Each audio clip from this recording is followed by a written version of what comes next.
es bueno para mí ser afligido porque aprendí tus estatutos. La aflicción le había producido a David un despertar en las verdades bíblicas, un despertar a la palabra de Dios, un despertar a las doctrinas de Dios, a la santidad de Dios. Y es importante que nosotros entendamos. En el día de hoy yo titulé el mensaje: la aflicción prueba nuestra fe. Dígalo conmigo: la aflicción prueba mi fe. Amén. Y en estos 3 mensajes anteriores que estamos haciendo en esta serie de Es bueno para mí ser afligido, en estos mensajes anteriores que hemos hablado sobre la aflicción, yo creo que de alguna manera Dios nos ha permitido ir entendiendo un poco de por qué David dijo estas palabras. ¿Por qué Dios las plasmó en la Escritura para que nosotros prestemos atención a esta palabra y podamos entender que la vida del cristiano es una vida de un camino muchas veces de aflicción? Y nosotros pudimos ver a lo largo de estos 3 mensajes que Dios dice a todo aquel que Él toma por hijo, lo disciplina, y vimos cómo la disciplina es una aflicción de parte de Dios. Y también hemos podido ver que la aflicción tiene muchos matices, pero como dice la palabra en Romanos, que a los que aman a Dios todas las cosas nos ayudan para bien. Siempre nosotros tuvimos la idea o muchas veces nos vendieron un evangelio muchas veces medio distorsionado, que uno cree que cuando viene a Cristo Jesús todos los problemas se solucionan, que ya uno no va a tener problema, que ya uno no va a sufrir ningún tipo de aflicción. Pero no es así. Porque dice la palabra que después de muchas aflicciones entremos al reino de Dios. Y si nosotros vemos la vida de Jesús, el camino de Jesús fue el camino doloroso. Usted va a encontrar en la Biblia, dice que Jesús lloró, pero usted no va a encontrar en la Biblia que Jesús rió. Amén. Pero sí va a encontrar que Jesús lloró. Ahora, esto no significa que Jesús no haya reído, pero lo que sí nos enseña la palabra de Dios es que nosotros tenemos que entender que Dios muchas veces usa la aflicción permitida, controlada por Dios. ¿Para qué? Para pulirnos. El oro necesita ser pulido. Y querramos o no, nosotros muchas veces pasamos por la aflicción, como hablamos el domingo pasado. Muchas veces pasamos por la aflicción. ¿Y qué es la aflicción? La aflicción es que no puedo hacer lo que quiero, no puedo lograr lo que quiero. Y es ahí donde muchas veces la aflicción a mí me deja ver mi condición de ser humano, mi condición de que hay un Dios que está en control y que no soy yo el que controlo a Dios, sino que soy yo el que tengo que aceptar su voluntad, me guste o no me guste. Digo, ¿a cuántos de nosotros no nos gustaría vivir vidas tranquilas, vidas sin problemas, donde todo esté bajo control, donde no haya ningún tipo de conflicto, donde todo marche bien? Pero es importante lo que dice Jeremías en capítulo 17, versículo 9. Dice: engañoso es el corazón más que todas las cosas. El corazón del hombre es engañoso, porque el hombre cree que las cosas van a ser así, que Dios va a obrar de esta manera, que Dios me tiene que dar tal otra cosa. Y sabe que yo muchas veces cuando le hablo con la gente y algún hermano me dice: yo estoy pasando por esta tribulación, por este problema, por esta dificultad, y yo le digo: hermano, usted no se merece eso. Y el hermano me dice: tiene razón, pastor, yo no me lo merezco. Yo le digo: no, tú no te mereces eso, tú te mereces algo peor. Y esa es la realidad, hermano. Nosotros estamos viviendo bajo la gracia y la misericordia de Jesucristo, a pesar de que las cosas muchas veces no salgan como nosotros queremos. Porque lo que nosotros no merecemos, si Dios obrara con justicia en nosotros, alejado de Jesucristo, lo que nosotros mereceríamos sería el infierno. Entonces, si yo no estoy recibiendo el infierno por gracia y misericordia de Dios, por el acto de Jesucristo, hermano, todo lo que yo reciba es pura gracia, amor y misericordia. ¿Se da cuenta, mi hermano? Entonces muchas veces el problema de la aflicción tiene que ver con el problema de la perspectiva en cómo yo estoy viendo las cosas. Por eso dice que es bueno para mí ser afligido. Dice la palabra que la aflicción produce, dice el apóstol. La aflicción produce, ¿qué? Produce paciencia. Y así sucesivamente. La aflicción va a hacer ¿qué? A hacer que, como dice la palabra en Romanos, nosotros tenemos que entender que antes de que Cristo ascendiera al Padre, el Espíritu Santo obraba, pero obraba de una manera diferente. Pero a partir de que Jesús dijo, es necesario que yo me vaya para que el Espíritu Santo venga y haga morada en ustedes. ¿Para qué? Para que pueda obrar desde adentro. Para que pueda operar desde adentro. ¿Haciendo qué? Dice la palabra en Romanos capítulo 8. Dice que seremos transformados a imagen de Jesucristo. Amén. Hermano, la obra del Espíritu Santo es esculpir, agarrar un cincel y empezar a tallar en una piedra sin forma, una piedra distorsionada, una piedra que no tiene. Es importante entender esto.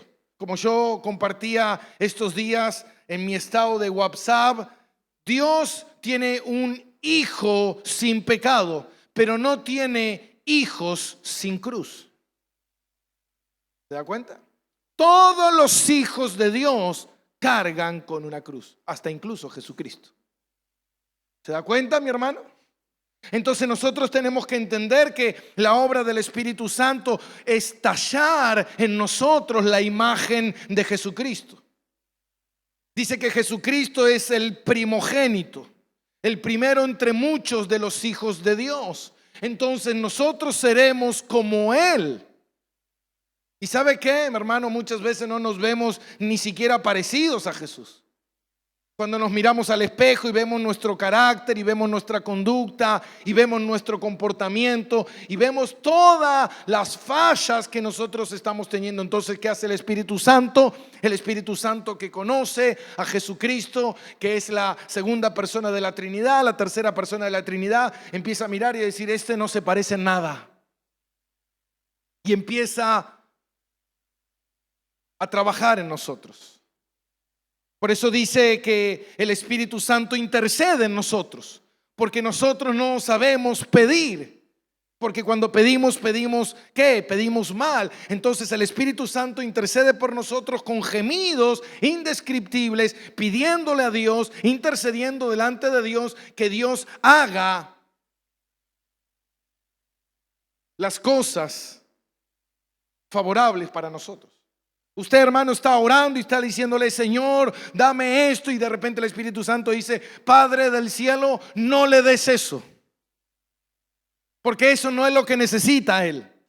Él no necesita una casa más grande para presumir delante de sus vecinos. Él lo que necesita es más paciencia. Él lo que necesita es más amor. Él lo que necesita es más misericordia. Él lo que necesita es ser más fiel. ¿Se da cuenta, mi hermano? Esas son las cosas realmente importantes. Las otras cosas son relevantes, son temporales.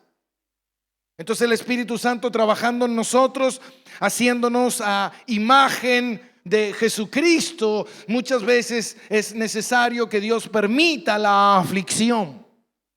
Y la aflicción es permitida por muchas razones. Y yo anoté algunas. Pero hay muchas razones por las cuales la aflicción es permitida. La aflicción prueba el nivel de mi fe.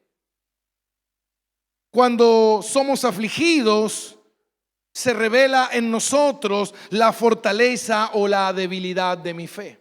Cuando muchas veces yo estoy pasando por una circunstancia de aflicción, en ese momento yo revelo y Dios quiere que yo conozca lo que hay en mi corazón, y en ese momento yo me pongo áspero con Dios y me enojo con Dios y digo: Dios, esto no es lo que quiero. Pero Dios dice: las cosas no serán como tú quieres, las cosas serán como yo quiero, no como tú quieres. Y ¿sabes qué? Yo estoy en control y tengo la soberanía y tengo el poder, y dice que todos los planes y propósitos de Dios son agradables y perfectos. Ahora, ¿cuál es tu problema? El problema es que esto que está sucediendo a mí no me gusta. Entonces Dios dice: hay que trabajar mucho con esta persona. Dice también que la aflicción separa lo verdadero de lo falso. Muchas veces la gente, cuando pasa por diferentes aflicciones, dice: este no es el Dios que yo quiero. Yo no quiero un Dios con aflicción, yo quiero un Dios que cumpla todos mis caprichos, un Dios que haga todo lo que yo creo, un Dios que me siga a mí, no yo seguirlo a Él. Y nosotros encontramos en Mateo capítulo 13, versículo 20, vemos la parábola del sembrador, y vemos que en el capítulo 20 vemos y dice: el que fue sembrado en pedregales, este es el que oye la palabra y al momento la recibe con gozo, pero no tiene raíz en sí, sino que es de corta duración. Pues al venir, ¿qué? ¿Qué viene? ¿Está acá conmigo? ¿Está leyendo o está leyendo el Facebook? Amén. Pues al venir las aflicciones, las persecuciones por causa de la palabra, luego tropieza. ¿Se da cuenta, mi hermano? La aflicción que hizo. La aflicción prueba si estoy adentro o estoy afuera. La aflicción prueba si soy un hijo de Dios o no soy hijo de Dios. La aflicción me aprueba o no me aprueba. Dice que pasaremos esta leve tribulación. ¿Para qué? Para un peso mayor de gloria. Pasar por la aflicción te capacita para cosas mayores que Dios quiere hacer en tu vida. Muchas veces es necesario pasar por diferentes circunstancias, aunque uno no sepa qué es lo que Dios está haciendo. No lo puedo entender. Usted no va a encontrar en el libro de Job que Dios nunca le explicó a Job por qué Job pasó lo que pasó.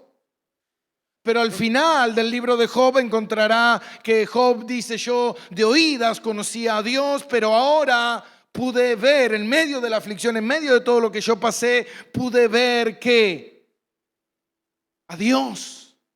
Pude conocer que Dios es el que está en control. Puedo conocer que Dios es el dueño de mi vida y yo tengo que aprender a confiar en Él. Tercero, la aflicción viene para recordarnos y humillarnos. Es muy importante muchas veces ser humillados. ¿Por qué? Porque nosotros tenemos la tendencia a exaltarnos, a glorificarnos, a independizarnos de Dios, a creer que lo hice yo. Mi habilidad fue el que está poniendo el pan en la mesa. No. Tú no conoces nada. Tú vives, respiras y existes por Dios. Y mira lo que dice en Deuteronomio capítulo 8, versículo 1. Ellos estaban por entrar a poseer la tierra prometida. Y dice: cuidaréis de poner por obra todos los mandamientos que yo ordeno hoy, para que vivas y seáis multiplicado, y entréis y poseáis la tierra que Jehová prometió con juramento a vuestros padres. Y te acordarás de todo el camino por donde te ha traído Jehová tu Dios estos 40 años en el desierto. ¿Para qué? Para afligirte. Dice que Dios sacó al pueblo, escuche bien, sacó al pueblo de Egipto. Ellos vivían en esclavitud como nosotros. Esto es una representación de nuestra vida. Estábamos esclavos al pecado y de repente fuimos libres, pero no entramos a la tierra prometida, sino que entramos a un desierto. Que ese desierto nos pulirá y nos introducirá en la tierra prometida. Ellos podían tardar desde Egipto a la tierra prometida no más de 30, 40 días. Pero ellos tardaron 40 años. No es que tardaron 40 años, es que Dios tomó ese proceso de tiempo donde muchos quedarían en el camino, donde muchos serían pulidos y verdaderamente los aprobados entrarían a la tierra prometida. ¿Se da cuenta, mi hermano? Yo muchas veces escucho gente que me dice: pastor, yo soy cristiano. Amén. Y eso no significa nada. Porque ser cristiano no es decir soy cristiano. Ser cristiano, yo no puedo ver al Espíritu Santo dentro de ti. No tengo una máquina de rayos X que pueda ver si realmente tú tienes el Espíritu Santo. Lo único que Dios permite que nosotros veamos son frutos. Frutos. Los frutos del Espíritu Santo revelarán si esa persona es una hija o un hijo de Dios. Y dice: te traje al desierto por 40 años. ¿Para qué? Para afligirte. Amén. Para probarte, para saber lo que había en tu corazón, si habías de guardar o no sus mandamientos. Y te afligí y te hice tener hambre y te sustento con maná, comida que no conocías tú ni tus padres. Ahora fíjate algo. Dios dice: te traje al desierto por 40 años y te afligí, te hice pasar hambre. A veces cuando veo a un cristiano que está pasando por alguna circunstancia, uno se pregunta: ¿y dónde está Dios? No, tú lo que tienes que saber es si Dios está o Dios no está. Si Dios está contigo y si realmente Dios te ha salvado y si realmente tú eres un hijo de Dios, tú lo que tienes que hacer es confiar, creer que Dios sabe lo que está haciendo. No, entonces yo voy a hacer algo para salir de esta circunstancia. Mira, hermano, el pueblo de Israel quiso salir del desierto muchas veces, pero no pudieron. Dios tenía establecido 40 años de desierto. Y no hay manera en que tú salgas. Tú vas a salir de la prueba, tú vas a salir de la aflicción cuando Dios lo haya determinado, el tiempo que tú estarás en esa aflicción. Pero dice: te traje al desierto para afligirte. ¿Para qué? Para que tú conozcas. Dios no necesita conocer nuestro corazón. Dios no necesita saber, dice la palabra, antes que hablé, ya Dios sabe lo que yo voy a decir. Dios no necesita conocer eso. Lo que Dios quiere es que yo me conozca. A mí muchas veces me ha pasado y he pasado por tantas aflicciones. Muchas. Y recuerdo que mis primeras aflicciones que he pasado en la vida, recuerdo que al principio me agarraba como una desesperación y no sabía de dónde agarrarme y dónde está Dios y qué va a pasar conmigo. Y de repente yo estaba desesperado, enloquecido, pidiendo ayuda, que alguien me ayude, que alguien me dé, que alguien me sostenga. Y de repente mirarte al espejo y decir: para. Y decirme a mí mismo: tú eres un hijo de Dios. ¿No te miras cómo estás actuando? Y darte vergüenza propia y decir: wow, ¿dónde está mi confianza en Él? ¿Dónde está mi seguridad en que Dios sabe lo que está haciendo? Como dijo el apóstol, dice: aunque Él me mate, en Él esperaré. ¿Dónde está? Y encontrarte y sentirte avergonzado y en ese momento decir: realmente, Dios, me arrepiento, como dijo Job, en polvo y ceniza. Realmente mi fe es una fe muy débil, muy pobre. Yo necesito confiar en Dios. Yo estoy muy amedrentado, muy agitado, muy ansioso, muy preocupado. Hermano, eso es falta de fe. Y lo pudimos ver a lo largo de la vida de los apóstoles. Ellos vieron a Jesús andando sobre el mar y se espantaron, dijeron: ¡wow, un fantasma! Y tuvieron miedo y se hundieron. Y Jesús le decía: hombres de poca fe. Necesitaban ser fortalecidos en la fe, en la confianza. Y por último, la aflicción viene para prevenirme de futuros pecados también. Nosotros tenemos que entender que dice la palabra de Dios en 2 Corintios capítulo 12. El apóstol Pablo dice: y me fue dado un aguijón en mi carne, un mensajero de Satanás que me abofetee para que no me enaltezca. ¿Cuántos quieren una bendición así? Amén. Dice que Dios, hermano, le envió un regalo. Y le dice: Pablo, te daré un regalo. ¿Qué regalo? Un mensajero de Satanás para que te abofetee.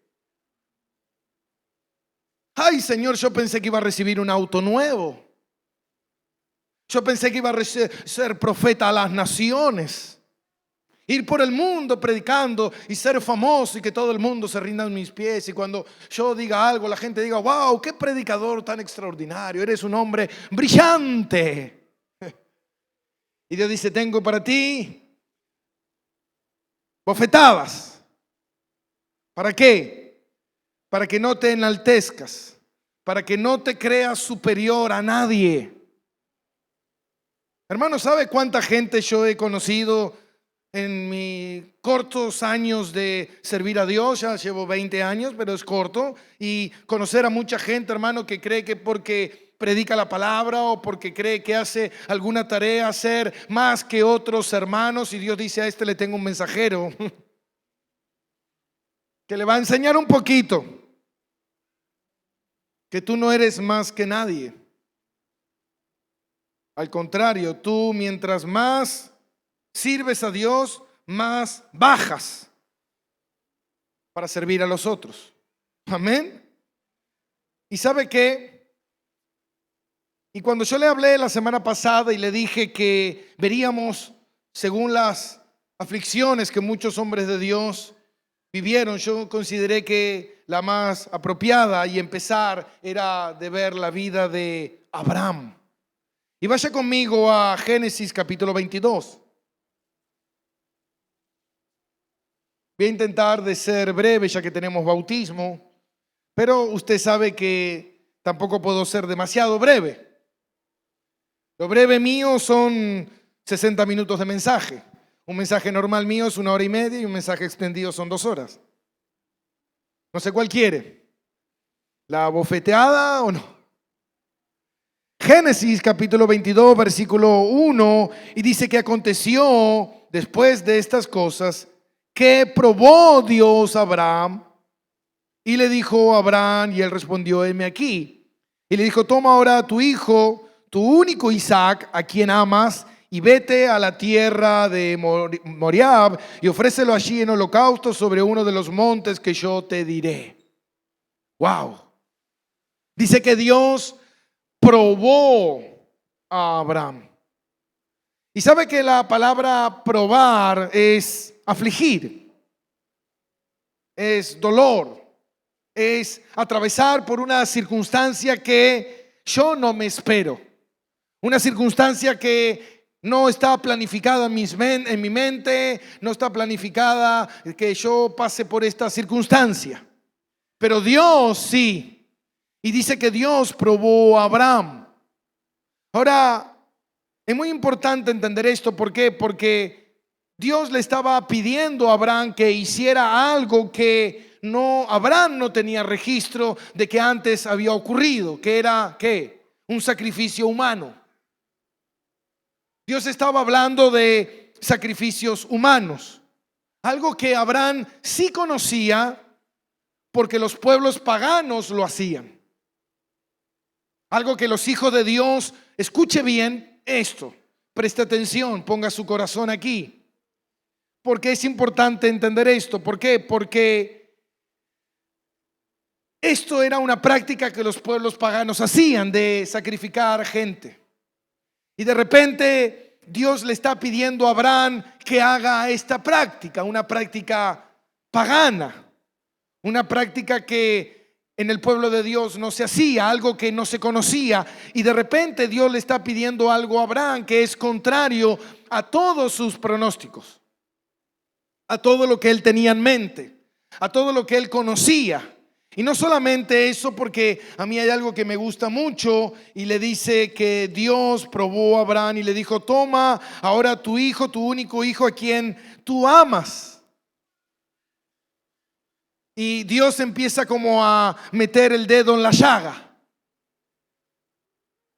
y le dice a Abraham que toma a tu hijo. ¿Qué hijo? Al que tú amas, Abraham. A ese, a tu Isaac, le dice. A tu Isaac. ¿Y sabes lo que quiero? Quiero que lo mates y me lo des en sacrificio, en holocausto, que lo prendas fuego y me lo des en una ofrenda. ¿Usted se imagina eso, mi hermano? Algo completamente inconcebible para la mente de Abraham. ¿Qué habrá pensado en ese momento Abraham? ¿Qué habrá sentido en ese momento? Dios me está pidiendo un sacrificio. No es que Dios le dijo: mira, Abraham, te sacaré a tu hijo. No es que Dios le dijo: Abraham, tu hijo morirá. Le dijo: no, no, Abraham, tu hijo morirá, pero el que lo matará a tu hijo eres tú. Doble peso. Y es importante ver la reacción de Abraham, porque la Biblia mucho no nos dice cómo él se sintió, que él experimentó, pero sí podemos ver o descubrir qué es lo que él hizo y por qué hizo lo que hizo. Y dice en el versículo 3: y Abraham se levantó muy de mañana y enalbardó su asno y tomó consigo 2 siervos y a Isaac su hijo, y cortó la leña para el holocausto, y se levantó y fue al lugar que Dios le dijo. Abraham estaba muy apurado de matar a su hijo. Estaba ansioso. Abraham dice: ay, qué ganas de matar a mi hijo que tengo. Qué ganas de matar a mi hijo amado que tengo. No. Digo, ¿por qué Abraham actuó tan rápido? Y esto es muy importante para los hijos de Dios. Dice que Abraham, muy de temprano, a la mañana siguiente, Abraham se levantó y dijo: ya hay que cumplir con lo que Dios mandó. Ni siquiera dudó, ni siquiera discutió, ni siquiera peleó con Dios, algo que todos nosotros nos hubiésemos hecho, nos hubiésemos rehusado. No, Dios, no te entregaré a mi hijo, no mataré a mi hijo. Dios, tú estás equivocado, esto es obra del diablo, esto es obra de Satanás, yo no voy a hacer esto, y empezar a pelear con Dios. Pero Abraham, hermano, sin temblar, sin dudar, sin cuestionar, sin preguntar, Abraham obedeció.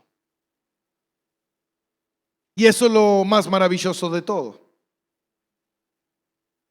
Abraham obedeció. Y uno se pregunta el por qué obedeció. Y seguimos leyendo, versículo 4, y dice: y al tercer día alzó Abraham sus ojos y vio el lugar desde lejos. Entonces dijo Abraham a sus siervos: esperad aquí en el asno, con el asno, y yo y el muchacho iremos hasta allí y adoraremos y volveremos a vosotros.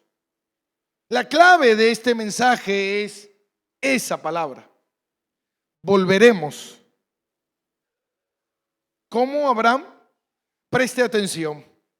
Dios le dice a Abraham: mata a tu hijo, entrégalo en sacrificio, en holocausto, para adoración a Dios. Abraham dice: sí, Señor, heme aquí, aquí voy. Mañana me levantaré temprano, tomaré la leña, agarraré al muchacho y nos iremos y lo mataré y te lo entregaré, Señor.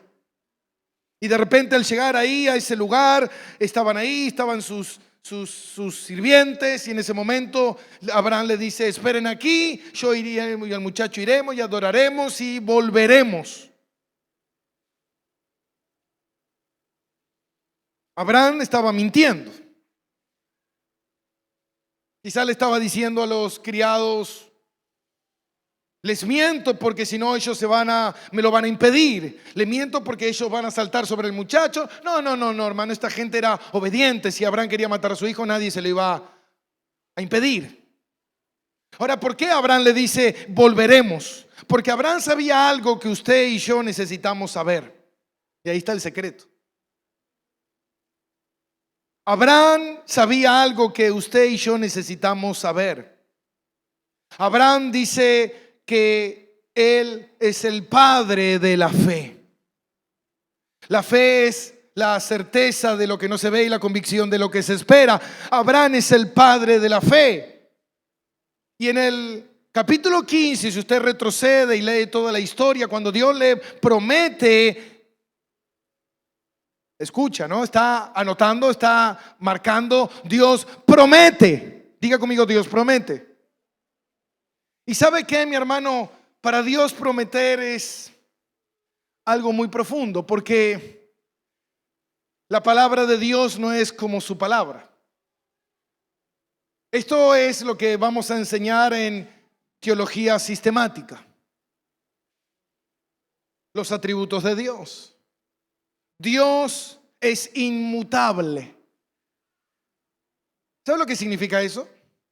Que Dios no cambia. ¿Está acá conmigo? Nosotros cambiamos.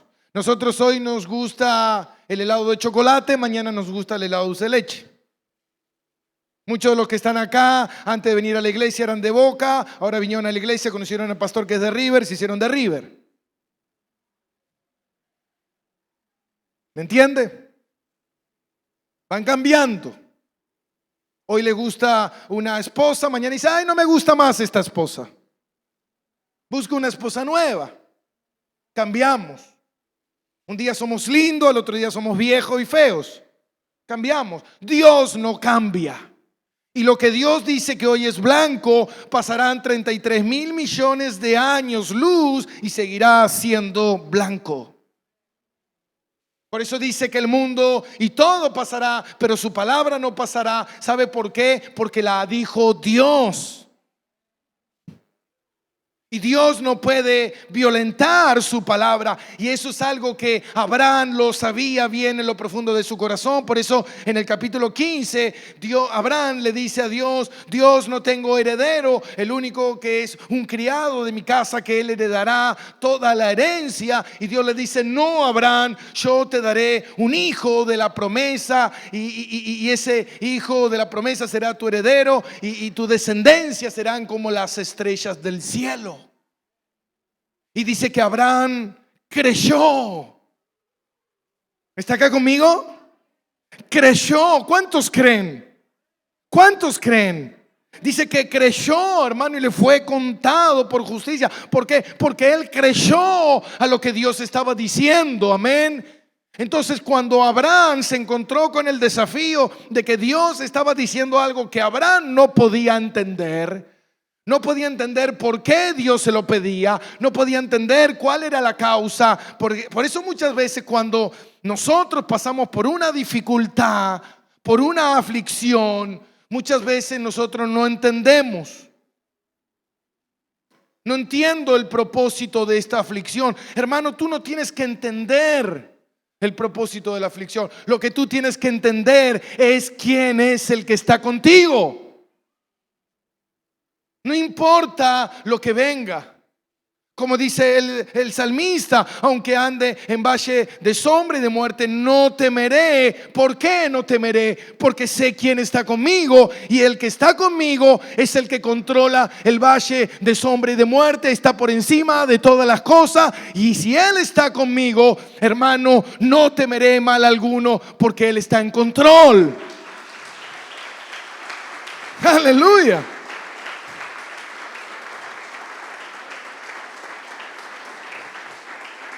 Ahora, Abraham sabía algo muy claro. Dios me promete algo para que luego Dios me lo quite. Dios me promete algo para que luego yo lo mate y muera el hijo de la promesa y se termine todo. No, Dios no es así. Dios no es como yo. Entonces hay algo que tiene que suceder. Yo no sé hasta dónde Dios quiere que yo llegue. Yo no entiendo cuál es el propósito de todo esto. Pero si usted sigue leyendo, versículo 6, y tomó Abraham la leña del holocausto y la puso sobre Isaac su hijo. Esto es otra tipología de lo que iba a venir, que el Hijo de Dios cargaría en su espalda el madero para ir a el sacrificio. Por eso Dios narra tan específicamente todo lo que está sucediendo acá y dice que Abraham, el padre, puso sobre la espalda de su hijo la leña, la cruz, algo que Dios haría con su hijo. Amén. Y dice, y tomó en su mano el fuego y el cuchillo, y fueron ambos juntos. Entonces habló Isaac a Abraham su padre, dijo: Padre mío. Y él respondió: heme aquí, mi hijo. Y él dijo: he aquí el fuego y la leña, mas ¿dónde está el cordero para el holocausto? Y respondió Abraham: Dios se proveerá de cordero para el holocausto, hijo mío. E iban juntos. La fe de Abraham era increíble. Y cuando llegaron al lugar que Dios le había dicho, edificó allí Abraham un altar y compuso la leña y ató a Isaac su hijo y lo puso en el altar sobre la leña, y extendió Abraham su mano y tomó el cuchillo para desgollar a su hijo. Hermano, Abraham no estaba jugando. Abraham le iba a cortar el cogote. Pero ¿se dan cuenta que es su hijo amado? ¿Este es un cínico, este tipo? No. Abraham sabía bien quién era Dios. Entonces el ángel de Jehová le dio voces desde el cielo y le dijo: Abraham, Abraham. Y él respondió: heme aquí. Y dijo: no extiendas tu mano sobre el muchacho, ni le hagas nada, porque ya conozco que temes a Dios, por cuanto no me rehusaste tu hijo, tu único, tu amado hijo. Ahora, yo pensaba y digo, ¿qué lo llevó a Abraham a ser tan decidido, a querer matar a su hijo con el deseo de obedecer a Dios? ¿Y sabe qué? Y eso es fe. Por eso Abraham es el padre de la fe. Por eso es muy importante que nosotros podamos entender lo que dice la palabra de Dios en Hebreos capítulo 11, versículos 17 y 18. Por la fe Abraham, cuando fue probado, ofreció a Isaac, el que había recibido la promesa, ofrecía su unigénito. Y habiéndosele dicho: en Isaac te será llamada descendencia.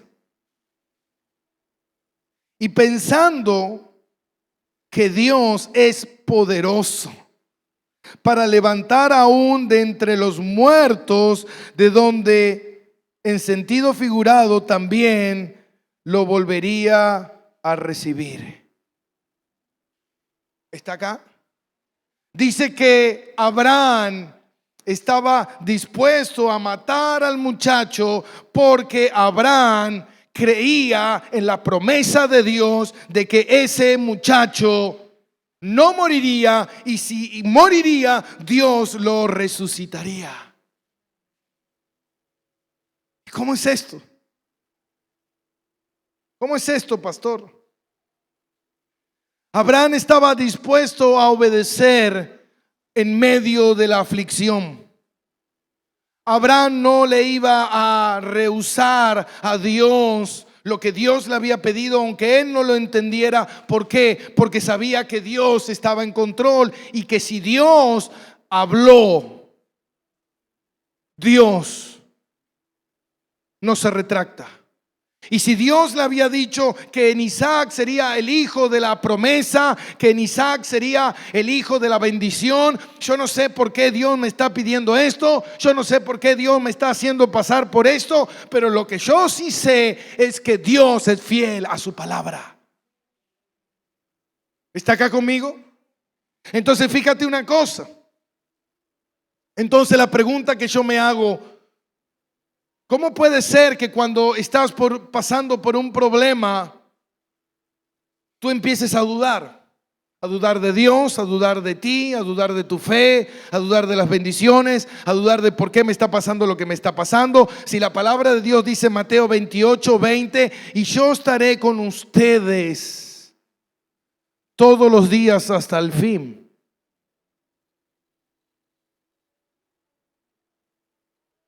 Ahora, si Dios dice yo estaré contigo, significa que cuando pasas por algo que tú no te agrada, recuerda de que Dios está pasando contigo eso que a ti no te agrada. Y que si estás pasando por eso que a ti no te agrada, significa que Dios está en control.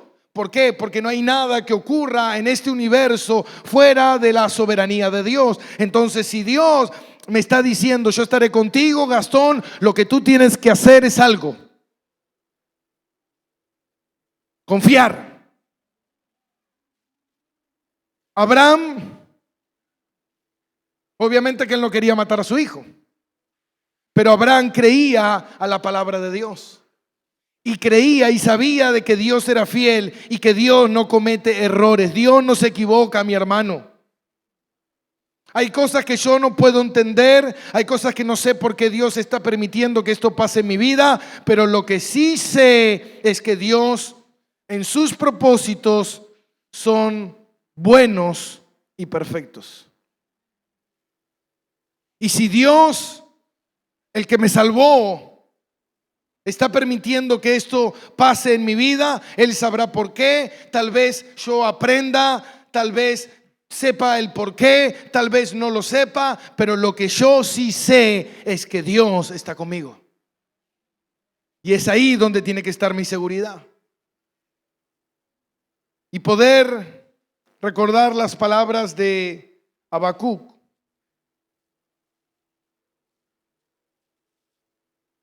Habacuc capítulo 3. Pastor, ¿dónde estaba Habacuc? Y ahí al lado de Reyes, Crónica, Habacuc. O puede buscarlo ahí donde está Esdras, Nehemías, Habacuc. O si no, lo puede buscar en Hebreos, Santiago, Habacuc, Primera de Pedro. ¿Lo encontró? Habacuc capítulo 3. En ese momento la nación de Israel estaba siendo atacada por los caldeos y ellos estaban siendo oprimidos por los caldeos. Y Habacuc dice esta oración que es tan maravillosa y dice en el versículo 17, y dice: aunque la higuera no florezca, ni las vides haya fruto, ni en las vides haya fruto, aunque falte el producto del olivo y los labradores no den mantenimiento y las ovejas sean quitadas de la majada y no haya vacas en los corrales, con todo yo me alegraré en Jehová y me gozaré en el Dios de mi salvación. ¿Por qué Habacuc decía esto? Porque si yo soy de Dios, Dios, aunque todo a mi alrededor se caiga, Dios me sostendrá. ¿Se acuerdan la adoración que cantaban con Vanessa hace un rato? Él me sostendrá. Ahora, ¿sabes qué? Es muy linda cantarla. Él me sostendrá. Es muy linda cantarla. Ahora la pregunta es, ¿lo crees? Si cuando Llegas al médico y el médico te dice, tienes un problema. Hace un tiempo atrás escuché de un caso de un hombre. Fue al médico, su hijo estaba mal, lo llevó al médico, le hicieron un diagnóstico y lo llaman por teléfono y le dicen, señor, su hijo tiene cáncer en fase 4 terminal. Este hombre entra en desesperación y dice, yo no podré ver a mi hijo sufriendo, no podré ver a mi hijo afligido. Agarra a este hombre, toma un arma, su hijo estaba durmiendo, va, le dispara a su hijo en la cabeza, va, se dispara a él y al rato llaman por teléfono del hospital diciendo que se habían equivocado en el diagnóstico. Wow. Eso es falta de fe. Pero pastor, los médicos me dijeron que está todo mal. Ahora la pregunta es, ¿qué dice Dios? Y Dios dice que Él estará conmigo y aunque pase por valle de sombra y de muerte no temeré porque Él está conmigo, como dice el Salmo 37:25, dice David, ni en mi juventud ni en mi vejez nunca he visto justo desamparado, ni su descendencia que mendigue pan. ¿Sabe lo que quiere decir eso, mi hermano? Que Dios es fiel en su palabra y Dios la cumple. Aunque tú dudes, aunque tú te tiemblen las rodillas, aunque tú pienses que no va a suceder algo, aunque tú pienses que yo no voy a salir de esta, lo que tú tienes que saber es que Dios fue el que te compró a precio de sangre, fue el que te escogió desde antes de la fundación del mundo, fue el que dijo, yo estaré contigo todos los días de tu vida, no te desampararé, no te dejaré, estaré contigo, tú pasarás por las pruebas, pasarás por el fuego, pero no te quemarás porque yo soy Dios y estoy en control. Él es Dios.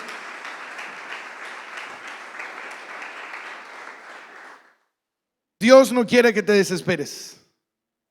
Dios quiere que estés tranquilo.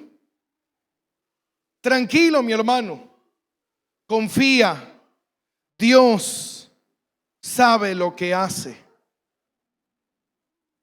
No, Dios, tú tienes que hacer esto. No, Dios, ¿cómo tú me vas a pedir al muchacho? ¿Cómo tú, Dios? Y Dios dice que probó Dios a Abraham. ¿Usted cree que Dios no lo probará a usted? ¿Usted cree que Dios no lo probará a usted? ¿Por qué Dios probó a Abraham? Para que la fe de Abraham saliera a la luz y pudiera Abraham ser aprobado como padre de la fe. La pregunta es, de tus problemas, de tus aflicciones, de tus dolencias, ¿sales aprobado o sales desesperado? ¿Cómo sales? ¿Cómo sales? Amén. ¿Cómo reaccionas frente a la aflicción? ¿Cómo reaccionas frente al problema? ¿Cómo reaccionas frente a la dificultad? ¿Entras en pánico? ¿Entras en terror? ¿Sales corriendo desesperado? ¿O dices, Señor, esto no es lo que a mí me agrada, esto no es lo que quiero, Señor, pero hágase tu voluntad? Igual se va a hacer tu voluntad porque tú eres Dios. Señor, lo que yo sí sé es que en ti estoy seguro y no temeré. No temeré. Dios dice, no temas a lo que el hombre pueda hacerte. Hermano, no hay nadie, escucha bien, dice Romanos, nadie nos puede separar del amor de Cristo. Ninguna cosa creada, hermano. No hay ni el hombre más fuerte, ni el hombre más violento, ni el criminal más grande, ni el hombre más poderoso de esta tierra que pueda hacerte daño si Dios no lo permite. No importa su intención, No importa, no, pastor, pero lo que usted no sabe es que mi vecino, él va a tomar revancha, él me va a... Hermano, espera. Yo recuerdo gente, hermano, gente que fracasó en el camino, que en una oportunidad, no, pastor, lo que pasa es que si voy a la iglesia y salgo de mi casa me roban todo, yo no puedo salir de mi casa. ¿Cómo me estás diciendo? Si la palabra de Dios dice que si Jehová no es el que cuida, en vano cuidan los cuidadores. Entonces, deja tu casa acá y fíjate quién la cuida. ¿O la cuidas tú? No, lo que pasa es que a mí no me roban porque la cuido yo. Yo te diría que te conviertas a Cristo, porque tú en Dios no confías. No, lo que pasa es que si yo no lo hago, pastor, nadie me la va a cuidar.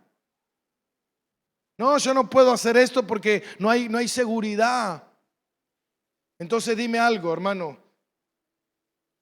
Como decía un gran teólogo, si Dios no está detrás de esa tela de araña que está en la esquinita de esa pared, es el mismo Dios que controla esa tela de araña, es el mismo Dios que controla los ejércitos de Napoleón. Es el mismo Dios. Dios está en control de todo. Nadie podrá hacerte frente. Nadie podrá tocarte nada si Dios no quiere que te toquen. Y si te tocan, di gloria a Dios. El Señor así lo quiso. Yo no lo voy a evitar. Amén, mi hermano. No importa cuánto tú te quieras cuidar. No, lo que pasa es que yo voy a protegerme, voy a cuidar mi vida porque quiero vivir un año más. La palabra de Dios dice, hermano, nadie podrá añadir ni un segundo más a tus días que Dios estableció que vivirás en esta tierra. Amén, mi hermano. Vive confiado, confiada en el Señor. Dale un aplauso al Rey.